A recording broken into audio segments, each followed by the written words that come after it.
दोबारा।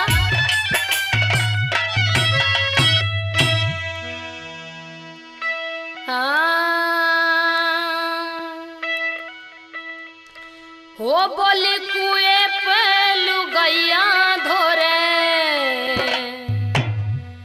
काम के फकीर का फिर ऐसे भगाया मोटे चौकस की से वीर का, चौकस की से वीर का। आए कुएं पे लुगैया धोरे, कुएं पे लुगैया धोरे, काम के फकीर का फिर ऐसे भगाया मोटे चौकस की से वीर का, चौकस की से वीर का।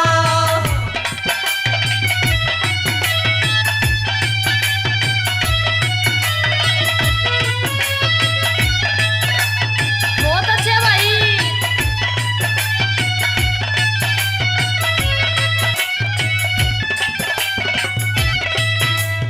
वीर का भकाया मोटे घर कुल बेन त्याग जा, बुझे ना बुझाए तय काया में बड़े आग जा, काया में बड़े आग जा रे, काया में बड़े आग जा। फंसा रहे जाल के मैं जीने रसा जाग जा, भूख रहे ना प्यास बाबा सो को सब भाग जा रे, सो को सब भाग जा रे, सो को सब भाग जा।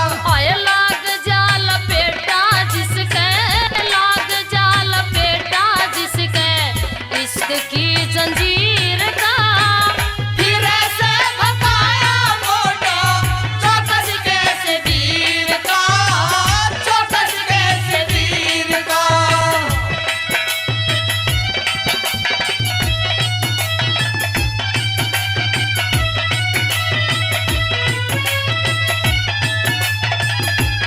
न्यू कहने लगे कि बाबा तुम बलार में बाबा नहीं बढ़िया, तेरे साथ कोई धोखा होया के कहने लगी दिख से, ओ दिख से, ओ दिख से या तेरे ना की दुनिया उजड़ेगी, मिल के लुगाई कोई तेरे ते बिछड़ेगी, तेरे से बिछड़ेगी रे, तेरे से बिछड़ेगी। इश्क की, ओ इश्क की, ओ इश्क की अनग लड़का बिल के मैं बढ़ेगी, कर लिए पहचान बाबा जनजरा में पड़ेगी। जन्नत में पड़ेगी रे, जन्नत में पड़ेगी। आए बात के बिगड़गी बनके, बात के बिगड़गी बनके, यो खेल सतकदीर का फिर ऐसे भगाया मोटा चौकस के से वीर का, चौकस के से वीर का। पुल वाले पंडित नरेश शर्मा खेड़ी बनोता गौतम बुद्ध नगर से 5100 रुपए दे रहे रागनी पर खुश होकर शर्मा जी के लिए बार बार धन्यवाद, धन्यवाद।